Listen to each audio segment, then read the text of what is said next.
this this generation, this is my 5 generation family photo. That's my grandma. And I know the picture is kind of blurry and there's a reason for that.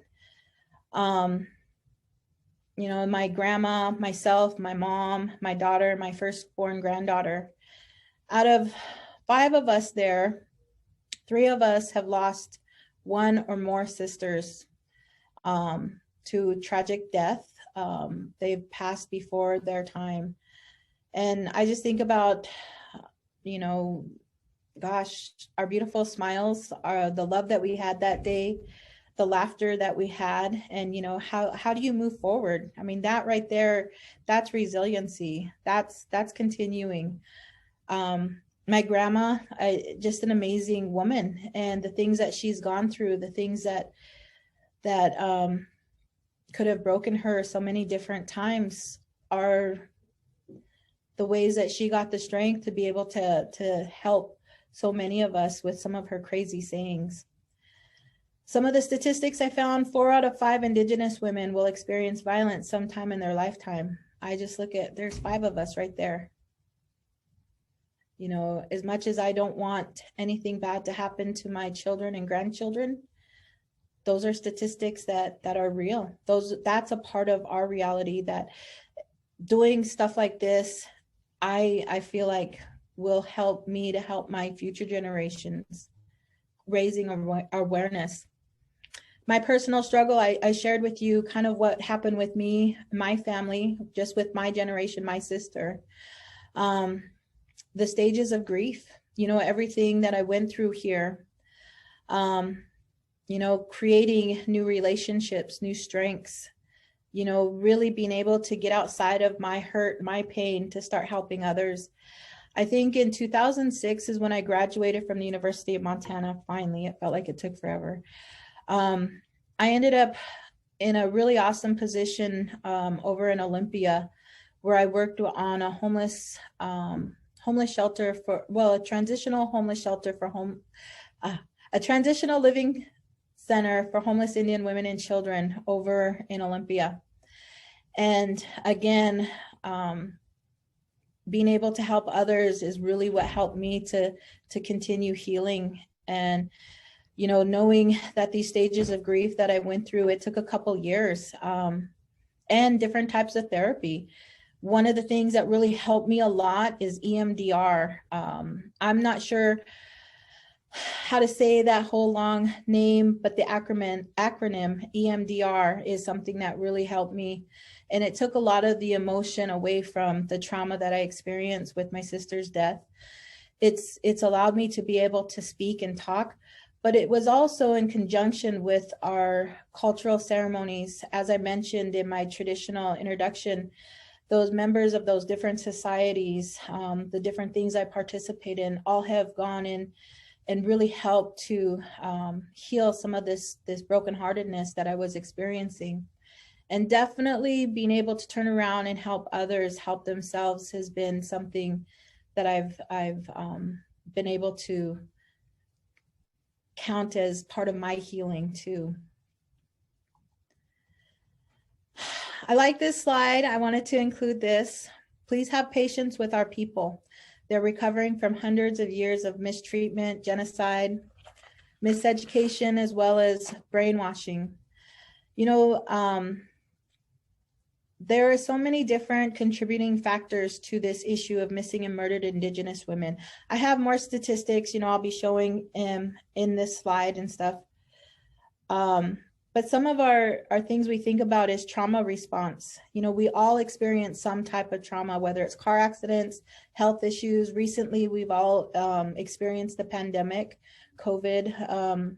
4 common responses to trauma: fight, flight, freeze, or appease. You know, how are we living? How are we dealing with trauma? Some of the traumas that we have in our Indigenous communities, you hear of historical trauma, intergenerational trauma. I'm just going to touch on that briefly, but historical trauma is the historical relationship with the colonialists and the creation of America and democracy, as well as the federal government's policies affecting tribal nations, genocide, manifest destiny, westward expansion. That's historical trauma and what we've experienced collectively and in our tribes and in our communities and in our families and personally, how that's affected us. That's historical trauma. Intergenerational trauma is the passing down of traumatic responses to the next generation, in the next generation, in the next generation. Some of those intergenerational traumas that we are still dealing with, those traumatic responses, are from massacres and relocations. Indigenous people had a strong belief in helping the newly departed transition into the next world.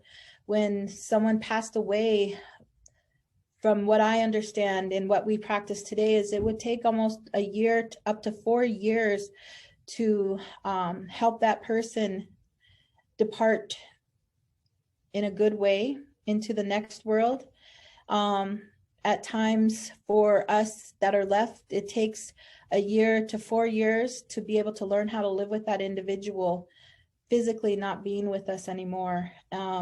With these massacres and relocations, you just think about what it must have been like 100, 150 years ago when you would lose more than one person at a time. How do you deal with that?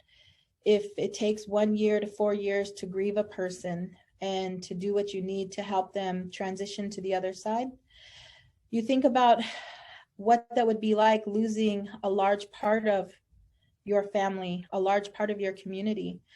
Again, in my traditional introduction, I talked about Cassie Hanway. She was a child, a baby. I think she was a toddler, actually. And she was put up in a tree during the Sand Creek Massacre, and that's down in Colorado. And she was, my biological father was one of her favorites. And so she had a good hand in helping to raise him. And when we think of massacres and relocations, we think of hundreds of years ago. But man, I'll tell you, that's still a part of our generation that we're living and feeling. And so that's a part of that intergenerational trauma. The other one, boarding schools. Families were torn apart and had to deal with survival in a different way. Our parents, their children were taken from them, but they had to live, they had to continue. In order to receive the rations and some of the other stuff promised by treaty, they would have to let their children go with the Indian agent or the superintendent of that tribal nation, wherever it may have been. And then children ages 5 to 18, you had to go with the Indian agent, you had to go to boarding schools, and that at one time you went away. Different tribes all over the United States have different stories. We have some that were taken away. In Canada, we call them residential schools. Down here, they're boarding schools. But you were taken away from your family. And basically, you lived there until you were 18. Let's see. They were not parented when they went to boarding school. They were raised in foreign ways than an Indigenous way of parenting. And at times that included corporal punishment and consequence-based discipline. And so if that's how you're raised, that's how you raise your children when you have children. And those influences trickle down. Again, this is that intergenerational trauma. I really like this guy, Chief Dan George. Working here at the treatment center, we get kids from all over the country. And I had one young lady, Chief Dan George is of the Lummi Nation. And I really liked him and Little Big Man and the outlaw Josie Wales. He seemed, for me on the big screen, way more amazing than Clint Eastwood or Dustin Hoffman. And when I had that young lady that was here, she had a song that came from his people, the Chief Dan George song. And so she sang it, talk about healing. But his quote, I thought would, really important to share. A child doesn't question the wrongs of grownups, he suffers them. And that's what happened. That was our legacy. That was our historical trauma from boarding school. So for me, the activism here in Spokane, I'm going to share with you some of the things that I've done after moving to Spokane. This beautiful young man is my son. His name is Isaiah. He's an amazing athlete, amazing runner, but he just has this amazing heart. So I got him to walk in on one of these marches with me, and him and his sister have been doing activism work since they were little. They've always been drug along with me. And so I had him hold our medicine wheel flag up during one of our marches. So I think in 2000, gosh, I want to say 2016. Oh my gosh, really sorry about the dates. But that was when we started forming the Red Skirt Society. And that came from, it kind of came from a movement that was consistently growing across Indian country. It wasn't something that was new, raising awareness for murdered and missing Indigenous women. But through social media, we were able to connect with people from all over Canada and the United States and start talking about our young women who were going missing. And, you know, growing up, I always heard about the Highway of Tears, something that existed in Canada, kind of on the west coast of Canada, where Indian women would go missing. I mean, this is what I heard when I was in middle school, high school, through powwows, through ceremony. You know, we would say, you know, geez, if you think it's bad here, it's really bad over here. When we didn't realize that, in fact, a lot of missing and murdered Indigenous women and girls and people were happening all around us, on the reservation and off the reservation, on the reservation and off reservation in urban areas. And so this was our second year of organizing. This was the start of that Women's March. Let's see, so this year, yeah, January 21st, 2017. So again, being a member of the Women's War Bonnet Society, something from the Blackfeet Nation, I have the right to wear a war bonnet, and that was transferred to me in 2006. Me, and along with a couple of other tribal members during North American Indian Days. And when this was bestowed upon me, it was something that was done because of how I am. And if the people didn't want to see this happen, they would have objected. But I gained my right to wear a war bonnet. And then my grandpa gave me a war bonnet. And this wasn't the war bonnet that I have right here. This is pretty old. And so it's my grandfather gave this one to me. And then this one, this beautiful woman here, is my mother. And so for whatever reason, the night before that Women's March in 2017, we believe that our sacred items have spirits, and we have a relationship. We foster that, and how we treat our war bonnets is how we care for a child. So my war bonnet has a beautiful case, and it's right next to my bed, and that's where it sits even today. And that night, the night before this march, I was woken up, and I had this feeling that my war bonnet wanted to be a part of this. I was already planning on going down to this Women's March as an Indigenous woman, but I called my mom and I called my dad, and I was like, hey, this is kind of interesting. I said, I feel like my war bonnet really wants to come out. And my dad, he said right away, he said, you know, that's what these are for. They're for healing. They're for helping the people. They're not yours. I mean, you're a caretaker, but it's meant for the people. He said, so that makes sense. You know, do that. And so getting his support, I talked to my mom, and she's like, hey, me too. So her and I both went to the Women's March, and we ended up meeting this beautiful young lady here. I later found out her name is Dr. Renee Holt of the Nimipu and Dene Nations. And she's seen us. My husband dropped us off, and she's like, hey, come over here. So we followed her, and our war bonnets are in cases and parfleche bags that hang on our back. So we had those on. We didn't have our war bonnets on, but she's like, come on, let's go. And I was like, okay, here's this beautiful lady, we'll follow her. So we did, we followed her, and we got dropped off at the convention center, and she's like, come on, we got to get inside. That's where all the other Indigenous people are. And so we're like, okay. So she broke trail through hundreds and hundreds of people that were down there. And this is kind of, I think, around the time that we were marching, I don't want to say in protest of Trump, but we gathered together to all come to a common place as women. We wanted our voices to be heard. And so as Indigenous people, we were there too. And Renee, she ended up walking us right up to the stage. And on our way up there, I said, Mom, I think now's the time, once we got in there. And so my mom and I, we use sweetgrass, and we purify ourselves and our sacred items, these war bonnets, and then we put them on. And Renee turned around and she was just like, whoa.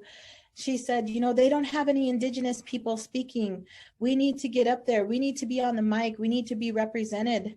And she just kept looking at us, and she's like, you guys need to get up there. Had I known who she was when she was, you know, kind of being bossy, I would have been like, I think you should get up there and we'll support you. But at the time I was like, okay, she's telling us we need to go. So I had nothing prepared. I was just there. Like I said, I was kind of moved. The spirit of my war bonnet was like, you know, we need to do this. And so there was my mom and I, and we were on the side of the stage, and next thing they're like, you're on. And so her and I both go up there together, and first thing, like I do with everything, is I acknowledge, hey, we're standing on the riverbanks of the traditional homelands of the Spokane tribal nation. And man, the crowd was so beautiful and amazing. And there was also something going on over in North Dakota. The Standing Rock was coming together. And so my mom, being part Sioux herself, when it was her time to talk, she got up and talked about drinking water and clean drinking water, and how that's a human right for all of us. And man, the crowd was just amazing. They were roaring and clapping and applauding, and it was just amazing. I got back on the mic, and I was finishing it up, I guess, and I brought up the missing and murdered Indigenous women. You know, and as human beings, we have the right to find justice for our lost and stolen sisters, mothers, daughters, granddaughters, grandmothers, you know. And it was just so powerful. I mean, even thinking about it, I get goosebumps today. And we went off a stage. We had a lot of people come up to us, and we took this picture. And for those of you who know, a lot of Native American people have served in our armed forces, since they could volunteer to do this. A lot of people don't realize, but American Indians, we have the highest number of people per capita who join the service to protect what we call America today, or we call it Turtle Island, because this is our homelands, and we want to defend our people. And so going in the military, one of the things that I've always heard of is, for distress, if you're in distress, to get a signal out, you turn the American flag upside down.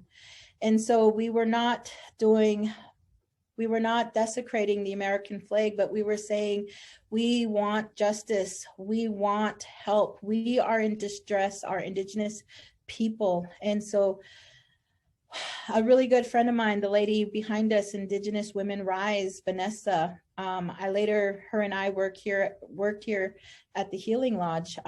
She was holding that flag up, walking down the street.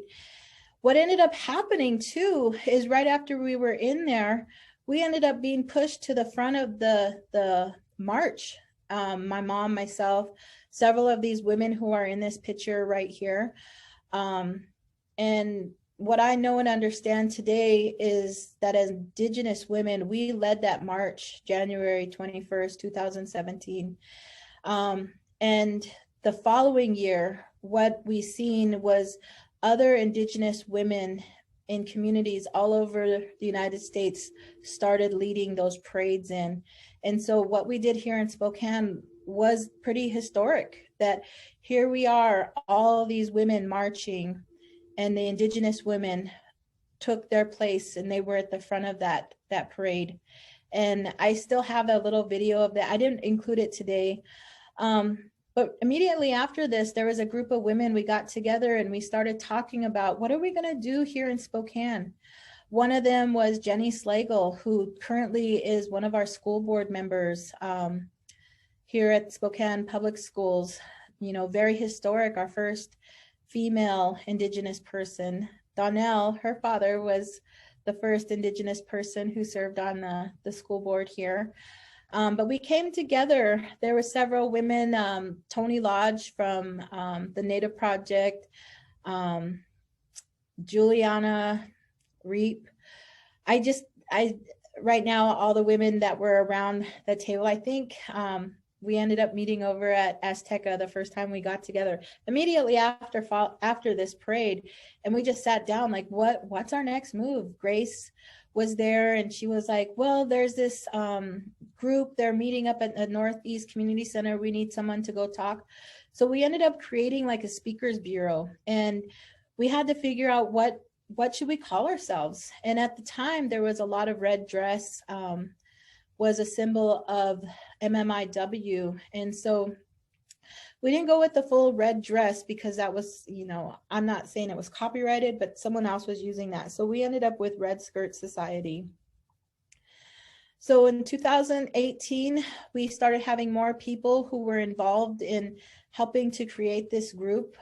Currently, we still are informally meeting online. This year we had Donnell, Twella Abrahamson, Jenny Slagle really take the lead on creating some awareness. Gonzaga University has really stepped up some of the partnerships to raise awareness locally. And, you know, this is something that we all do because of our personal stories, our personal experiences that we've had. So here's a beautiful picture of Spokane, but how is this our issue? You know, it's easy to say as an Indigenous person, this is my issue, but I just want you all to know, I'm not saying because I'm a homeowner, I'm a taxpayer, but because I'm a homeowner and I'm a taxpayer, I'm a productive member of our community. And if I know that there's an issue here in Spokane as such, I need to bring this forward and I need to help you all understand how this impacts all of us. So here are some local statistics put together. I think Twella did an excellent job. I wanted to include that, but this is kind of in the eastern side of the state, not necessarily the west side, but here's the eastern side.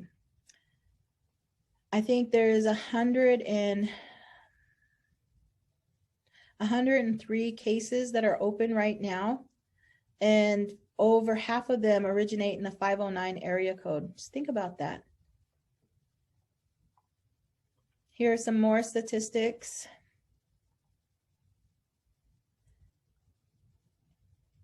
This information is all public. This is something that, you know, I can definitely help you to get some of this information.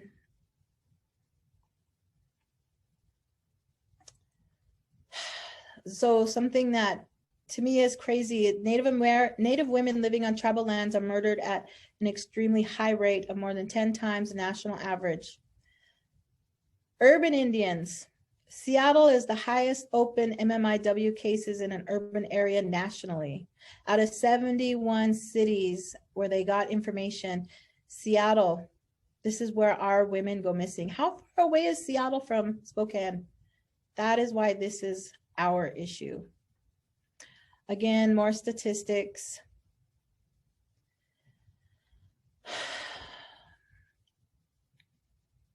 These things are so hard for me to read because all of the women that I know, all of the women that I love, all of the women that have been raised by, all the women that I'm going to have a hand in helping to raise, just think of those statistics and how that impacts me.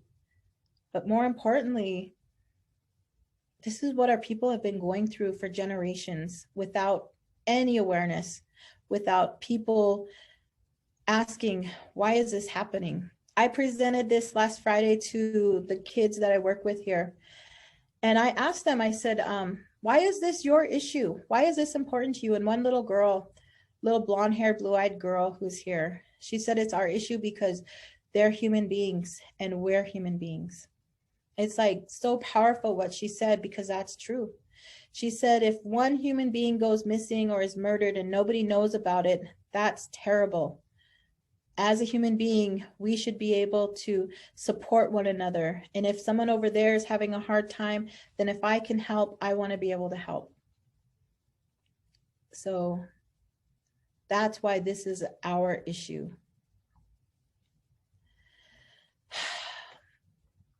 I just think about, this is me right here, my mom and my sister Josephine, or Joey. When she passed away, I started going by Idella. That's my birth name. It's my full name. I don't know, my real name. I started doing that because not hearing Dolly and Joey hurts. Just people that know me and have known me since I was a little kid will still call me Dolly. But it's always, there always feels that. And this is, I think in 1997, we were at the University of Montana.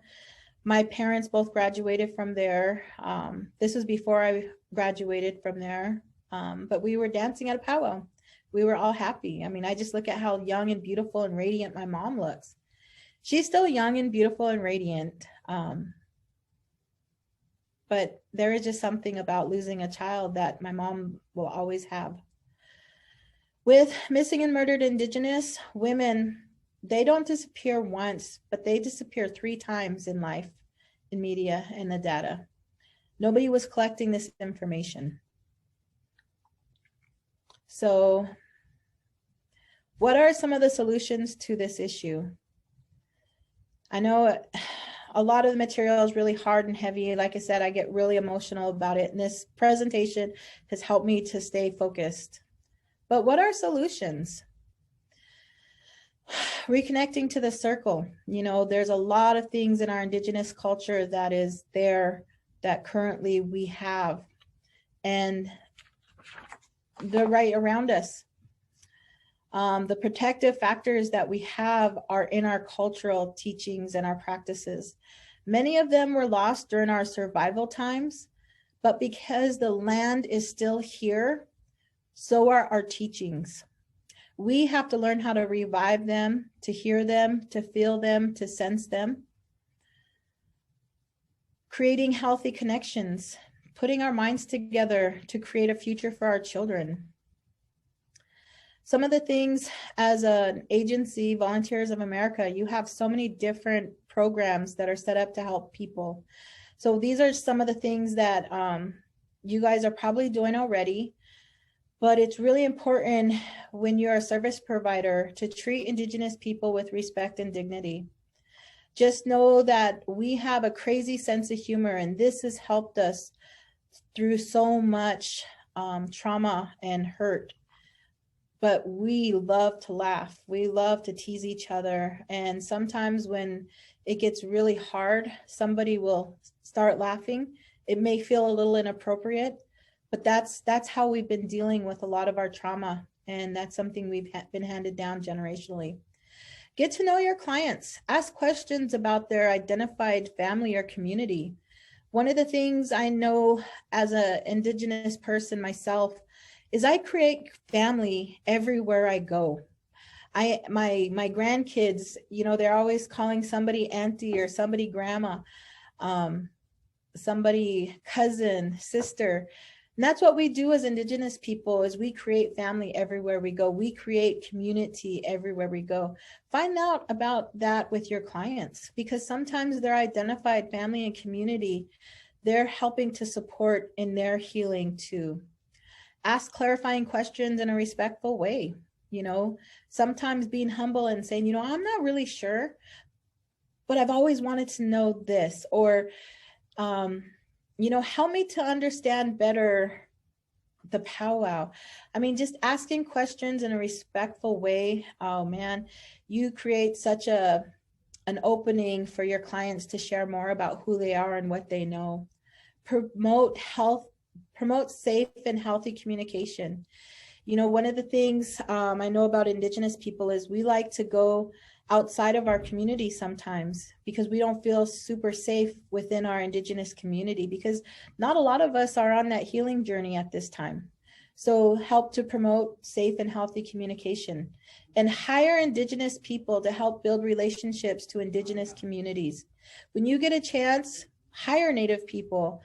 If you want to work with the Native community, if you want clients from the Native community, hire people from the Native community. I can't say this enough. Let's see. And then provide holistic programming even for yourselves in a workplace. Learn and implement traditional Indigenous healing practices, talking circles with the staff, getting to know your staff outside of work. You know, who is their family? Who is their community? Really focus on the strengths of your employees, of your organization. Look at deficits as another way to strengthen those practices. Promote healthy work communities. And utilize Indigenous teaching modalities such as the medicine wheel and learning how to be in balance. Some of the things that are protective factors in our communities is language, resiliency. What I know about Indigenous people is we are intelligent beyond measure. A lot of times we are able to really excel over here, but because we're not sure how to acculturate over here, you may not ever see that intelligence that we have. Figure out how to bring that intelligence from your clients and from your staff. Collective culturalism. You know, our communities thrive on collectiveness, you know, rather than that individualistic culture. We thrive on working together. Some of our protective factors are our animals, the winged ones, the four-leggeds, the underwater ones. Some of our protective factors: to love, to be happy, to unlearn, to relearn, to learn, to teach, to dance, to sing, to cry, to express healthy emotions, to be honored, to honor, to be memorialized in a culturally appropriate way. Allow space for connections with a higher power, with the Creator. I love this quote right here. We do not go into ceremony to talk about God. We go there to talk to God. And sometimes getting outside of the office, getting out into nature around us, you know, having your clients be able to connect to the environment is always something so healing and powerful. Be a good relative. Today, May 5th, National Day of Awareness. Later this evening, we're going to be meeting down at the gathering place next to City Hall and walking over to the Riverfront Park, the pavilion. All people are welcome. In fact, it's during a farmer's market down there. And there's also our other community, our other Indigenous community here in Spokane, Cinco de Mayo. They're having some presentations that are happening there as well. So feel free to come down tonight, you know, check it out. You're going to hear other speakers. You're going to hear some language. You're going to hear some singing. You're going to hear other people and their stories, but you're going to see a vibrant, active, healthy Native community. So I think with that, I went way over my time. That is all of it.